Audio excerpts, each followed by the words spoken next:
Oh my God, look at that tree. I love that tree. What did the sheep wear to the beach? What? A bikini. I don't know why that is so good. How funny would it be if we drove up and down Strand and we just try to kidnap people and give them a free tour? Can we do that? You guys want a free tour? Yeah, come on in. It is an absolutely beautiful day here on Galveston Island, and I don't think there is any better way to explore Galveston than to just take off and start zigzagging down some of Galveston's streets. Exploring alone is kind of boring. Let's go pick up my media coordinator, Erika. This video is brought to you by Texas' oldest newspaper, The Daily News, bringing you the news since 1842. Support your local newspaper, The Daily News. All right, I'm excited. Okay, we've got Erika. We're ready to go. Let's go. Rock and roll. So we're in the East End Historic District. Oh yeah, oh yeah. All right! That never gets old. The party started now. Today we will be exploring some of Galveston's historic neighborhoods. Some of the first to pop up outside of Galveston's downtown business district in the mid to late 1800s. The East End Historic District, the Lost Bayou District, the Silk Stocking District. It's important to remember that the city of Galveston grew around the port of Galveston, the main economic driver of the city of Galveston and Texas. From 1839, when the city of Galveston was founded, through the 1850s, up until the Civil War, the port of Galveston was growing at an astonishing rate. In some stretches, the port of Galveston was growing up to 50% a year. And as the port of Galveston grew, so did its population. Small neighborhoods popped up east, south, and west of the downtown business district. One of the city's oldest neighborhoods, now known as the East End Historic District. The East End Historic District is one of the most well-preserved historic districts in the United States. Tons of Victorian buildings, even homes built in the 1850s and 60s. The East End Historic District is over 50 city blocks of residences, corner stores, and a few commercial buildings. Some of Galveston's most wealthy residents built giant and exquisite homes in this area. The entire East End Historic District is a registered National Historic Landmark, which is designated by the Secretary of the Interior. There are still a few homes in the East End Historic District that were built in the 1850s, and who knows, some of the material to build those homes may be much older. In 1885, a massive fire swept through the East End Historic District, destroying over 40 city blocks. And considering Galveston was one of the wealthiest cities in the United States per capita, the rebuilding of the district was swift. The fire brought rise to much of the Victorian architecture we see in the area today. You can even see the existing servants' quarters behind many of these homes.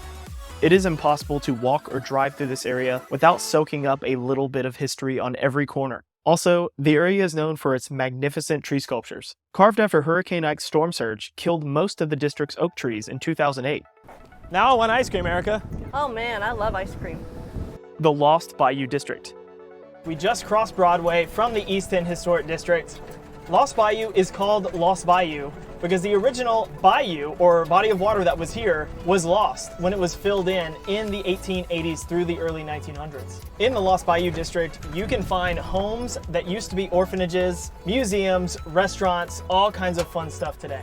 The Lost Bayou District is 23 city blocks, wedged between Broadway and the beach. Lost Bayou is smaller than the East End Historic District, and so are many of the homes. The bayou was known as Hitchcock's Bayou. This small body of water was actually connected to the Gulf of Mexico.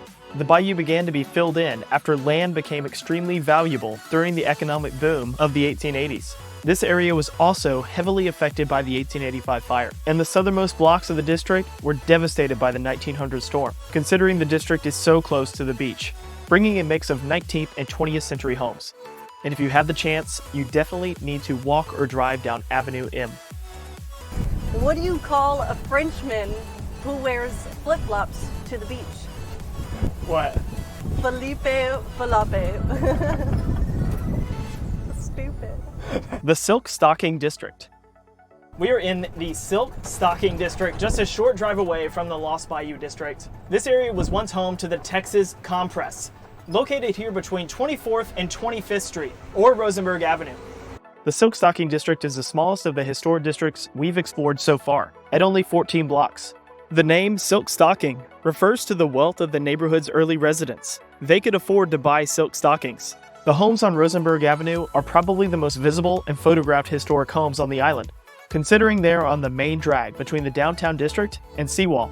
Unlike the other two districts we've explored today, this district was once home to a notable Texas industrial complex. The Texas Cotton Press Company was built here in 1871 on an outlot, which is equivalent to 2 city blocks. The Texas Press operated for nearly 2 decades until it went bankrupt after pressing cotton closer to the cotton farms became feasible.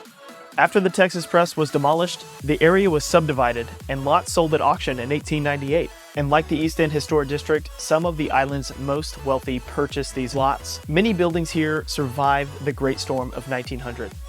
What's a pirate's favorite movie? Anything rated R.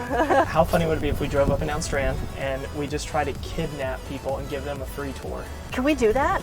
You guys want a free tour? Yeah, All come right. on in. We were just like, hey, what would be fun? Let's go kidnap some people and give them a free tour. How long have y'all been in town so far? We just got in. They were Sweet. parking when we got them. Oh man, we got y'all early. We are currently in the downtown historic district. The Tremont Hotel stood there. The location where Sam Houston gave one of his final speeches before he was kicked out of office. This is a 1894 Grand Opera House. Yeah, so this is called the East End Historic District.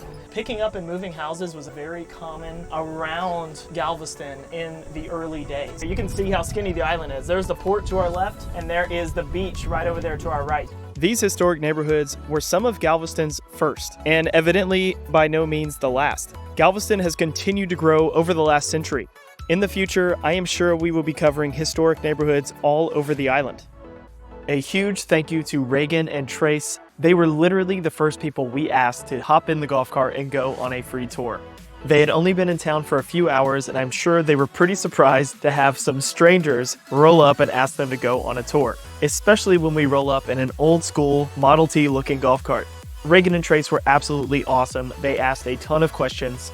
I just want to take the time to say, I believe in bringing history to life. Whether that's making a podcast, creating a video like the one you're watching right now, or rolling up to you and kidnapping you on the street for a 15-minute tour. History can be fun and engaging. And in a place with so much rich history like Galveston, it is pretty easy to do. Thanks for watching, and we'll see you next time on Galveston Unscripted. Y'all stay Thanks, y'all. safe. Thanks. Have a good one. See y'all later. Have fun. Look at that dog.